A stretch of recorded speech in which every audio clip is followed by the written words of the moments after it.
Hello and welcome to Talk FCB and welcome back here to the channel, guys, for part 2 of my FIFA ratings review videos. Now in part 1 you saw it earlier on, we looked at the goalkeepers, we looked at the left back, right back and centre back areas, but our next port of call is Samuel Umtiti against Rafael Varane. Those are the two players here that we're going to look at, and this is one of the worst ones for me. Samuel Umtiti against Varane. Varane last season, by the way, who didn't play all of Real Madrid's game in their successes in the Champions League and in the league. Don't forget the last season Real Madrid had Pepe, who played a lot of the games. He was preferred very much so under Zinedine Zidane, whereas Umtiti, his first season with Barcelona, and he was outstanding. He came into the team, he settled in very, very quickly, he established himself alongside Gerard Piqué, those two with a very strong partnership, and I think Umtiti's first season at Barcelona, he was by far and away last season one of our best players. It wasn't a great season for us, but he was one of the real bright points. So to rate him 2 ratings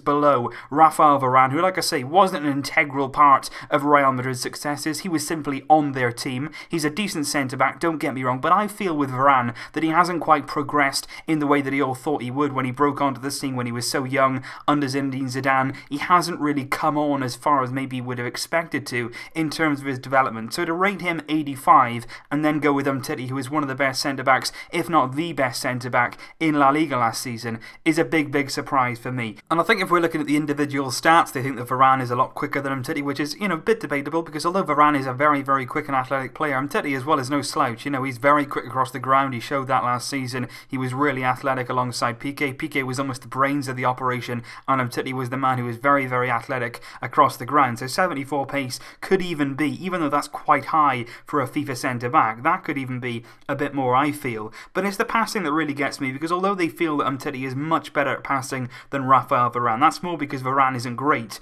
and they've rated Umtiti very, very average, 71. He deserves from me much, much more than that. He's very, very good at playing it out the back. He's very comfortable on the ball, alongside Gerard Piqué, both of them excellent ball-playing centre-half. So I'm very, very surprised that Umtiti's passing is not rated better, and I think I don't really understand why his defensive stats are also rated lower than Varane's. Varane is a decent defender, don't get me wrong, but like I say, on last season's form, and not only last season, but Umtiti at Lyon as well was a strong defender. He should definitely, without a question of a doubt, be higher than 83 this season. There's no getting away from that. And now as we move into the midfield positions, things really do get quite interesting, and by interesting I mean ridiculous. We're going to look now at Sergio Busquets against Casemiro. Sergio Busquets, who even when we're not playing well, he is always there, he is always good, and in his position, he is always, for me, the best in the world. There's no getting away from it. In our system, in our style of play, this man is unbelievable. On the ball, there is nobody better, in my opinion. So EA have turned around and said, you know what? 79 passing. What on earth are you thinking? What is going through your mind giving Busquets just 5 more passing ratings than Casemiro? And there'll be people who come here now and they'll be like, oh, but EA's algorithm to finding out the ratings is absolutely flawless. It cannot be improved in any way. The algorithm to finding out the ratings is what you need for video games. I don't care about their algorithms. I do not give a damn about how they work out their ratings. All I'm telling you is, it's wrong. If their algorithm comes up with 79 passing, they're doing something wrong. Because Sergio Busquets, you could add another 10 onto that at least. Genuinely, I think 89 passing would not look out of place on Sergio Busquets' card. But it's not only that, I think his pace is not particularly quick. I think you can acknowledge that. I actually think his physicality there is probably a bit generous. I don't think he's that strong. But I think the passing and the dribbling. He's only got 74 dribbling. Now, the dribbling that you associate with Sergio Busquets is not the same that you would associate with Lionel Messi. Messi glides past players, he goes on these fantastic solo runs, but just because Busquets doesn't do that doesn't mean that he can't dribble. You see him in tight situations, he'll get away from 1 or 2 players without batting an eyelid. He's so comfortable on the ball, he can go past players at will, and for him to be rated nearly the same in terms of dribbling as Casemiro, again, ridiculous. Casemiro's defensive side of the game definitely deserves more than Busquets, but in terms of passing, general midfield play, ideally what you're supposed to do in that position, particularly in the Barcelona way of playing, really can't get much better than Sergio Busquets. That's why the overall rating of 86 surprises me. The passing certainly surprises me, and the dribbling as well is for me absolutely shameful from EA on this card. Casemiro had a good season, take nothing away from him. The defensive side of his game is good, he scores a few important goals as well, but in terms of technical ability, Sergio Busquets is unmatchable in that position, and I think that should be further highlighted in these ratings.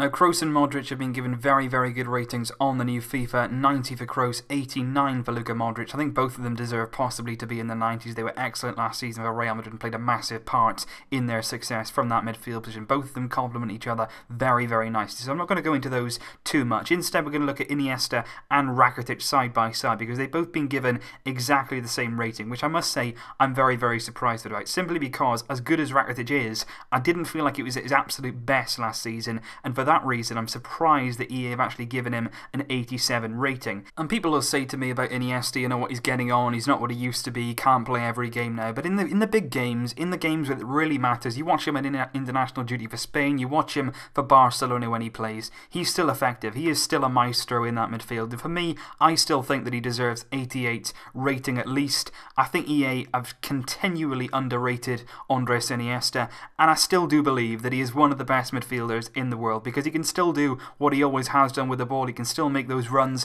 He's never been blisteringly quick. He's never, you know, been a sort of all energy, all out player. He's always had that technique. He's always had that style and that elegance about his play, and I don't think any of that has changed. All that's changed is he is older now. He can't play every game. He can't play every minute, but when he does play, I still believe that he's still definitely very, very effective. So I'm glad to see that he still has 90 dribbling. That's very much accurate. Iniesta is one of the most technically gifted players I've ever seen play for Barcelona. Passing 87 is pretty justified as well, and I couldn't really argue with too much else. He doesn't score a lot of goals, so shooting is fair enough, pace is fair enough. So in this card, there's not an awful lot to complain about. Iniesta could be a tad higher for me, and in terms of Ivan Rakitic, I'm slightly surprised that he's retained that 87 rating from last year, but he has 65 pace, 82 dribbling, 84 shot, which is fair enough. Defensive stats, though, for me deserve to be a lot higher for Rakitic, actually. Although the passing stats, possibly dribbling, deserve to be not quite as high, it's the defence for me which really deserves a bit more of a highlight, because I think last season, certainly with Sergio Roberto at right back and Alex Vidal as well, Rakitic had to do an awful lot of work defensively. You know, on that right side of midfield, a lot of people believe, myself included, that this season already he looks a lot better with Semedo in that right back position, simply because Rakitic isn't being forced to do as much defensive work. Semedo is doing very, very well in his role, which is allowing Rakitic to be more free. So I'm surprised to see those defensive stats so low. I think Rakitic contributed a lot defensively, not in terms of tackles or, you know, tracking back, but certainly in terms of his positioning. He understands the game, he understands where he needs to be defensively in that midfield position. So I'm a bit surprised they're not much higher than Iniesta's. You know, we think about Iniesta, who doesn't do a lot of defending at all. So Rakitic for me deserved a bit more on that side of his game. And although it's difficult with EA to actually pick one of their worst decisions, it is difficult to highlight which one of them is quite the worst. But this one is definitely up there. Ousmane Dembele, and I'm going to place him against Marco Asensio. They play in similar positions. They're very young players. They're up-and-coming talents. So I'm going to highlight these two. Now, a lot of people, once again, will come in and say, well, Asensio is in attacking midfield, so the algorithm is... Again, I don't care. I don't care how you work it out. If they've got a way of working it out, it needs to suit everything. It needs to be fully adaptable to all periods of play. It needs to really adapt to the players, and the ratings need to reflect real life performances, and with this they haven't. Dembele 83 rated, Asensio 84 rated. Now explain that to me. A lot of people will say now Asensio is one of the best world talents. Yes, so is Ousmane Dembele, and don't forget Dembele did it for an entire season at Borussia Dortmund. Asensio was used in a bit part role until the end of last season at Real Madrid. Yes, he had a part in Real Madrid's Champions League success. Yes, then he did brilliantly in the Super Cup, but he hasn't done it for a sustained period of time. He did nothing at the weekend against Levante, and I think Asensio has done absolutely nothing to be rated higher than Dembele. Dembele is actually only just rated higher than Deulofeu and Lucas Vazquez, so I don't understand what EA's problem is with Dembele. The passing stats for me are absolutely ridiculous. 75 rated Ousmane Dembele in passing, Asensio 83. This is a guy in Dembele who created nearly the most chances in Europe last season. His assists were absolutely off the scale. Already in his Barcelona career, we can see that this guy is gifted when it comes to creating chances. This guy is one of the very, very best in the world, even at his young age. Yes, you know, he's been given the pace that he deserves. Yes, he's been given the dribbling that he deserves, but that passing needs to be a lot higher, and even the shooting as well. He doesn't always score a lot of goals, but he's still good in front of goal, and I just don't understand why Asensio rated higher than Dembele, and a lot more in terms of his passing when Dembele is so good in terms of creating chances. is. And just when you think EA couldn't make themselves look any more stupid if they tried, they have now released the Messi and Ronaldo ratings for the coming season. Now again, people will come and say, you know, Ronaldo's on the cover, so, well, yeah, Ronaldo's on the cover, so he's going to be the best player. You know, what's the point then? What is the point in these ratings if you're just going to base them on marketing? And that essentially is what this is. It is a lot of marketing.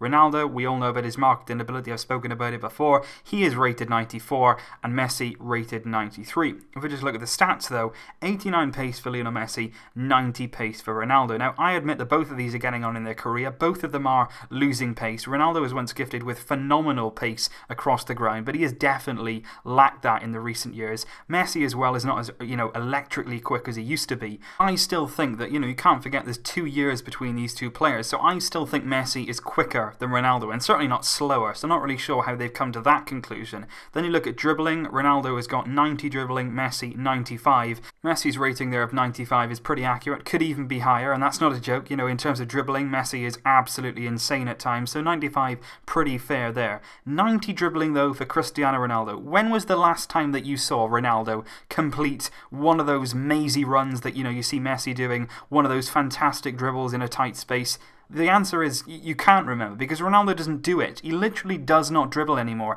Ronaldo is one of those players who is a very good player, one of the best players in the world, no denying it. Goal scoring, outstanding. But is dribbling part of his game anymore? Is it a colossal part of his game? No, it isn't. It isn't. You cannot make an argument for that. And 90 dribbling does not reflect the player that Ronaldo is anymore. You know, years ago, different story. But right now, that is simply an inaccuracy. Then you look at passing. 86 passing for Lionel Messi, 82 for Ronaldo. Once again, EA have got it right in that Messi is definitely better at passing than Cristiano Ronaldo. But I'll ask the question to EA, did you watch Messi at all last season? Because Messi last season played more like a midfielder at times than he did a forward player. If they had have watched him, which by the way, I can almost guarantee the people who are generating these ratings actually don't watch games. I'm sure they're sat behind a computer screen gathering stats, gathering information. I guarantee you they're not actually watching the performance of players week in, week out throughout the year, which is the biggest problem with this, by the way, the fact that they're going by stats and not actual performances.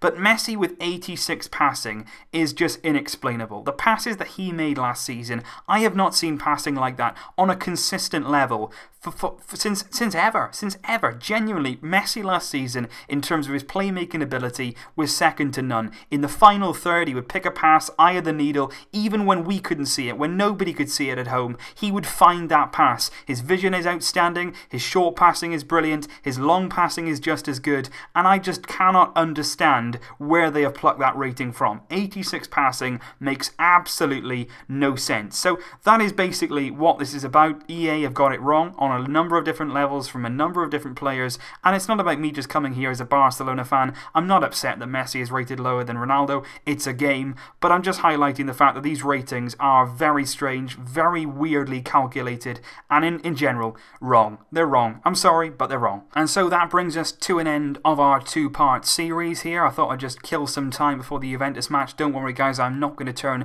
into a FIFA YouTuber overnight. Still got the videos coming up on Barcelona. Unfortunately tonight I will not be able to show you clips of the match because of UEFA restrictions and copyright rules, etc, etc, but I still will be here. I'll be giving you a match review once the game is over, and I will be then looking into the performances of our team. Hopefully we can come out of it with a positive result tonight and win the game. So leave your thoughts down below guys. I'm sure you've got a lot of opinions on what I've just mentioned, from Busquets to Messi to everything else that we discussed in this video and in part 1. If you haven't seen part 1, the link to that is in the description. I will see you very, very soon indeed with more videos. But until next time, as always, Visca el Barça!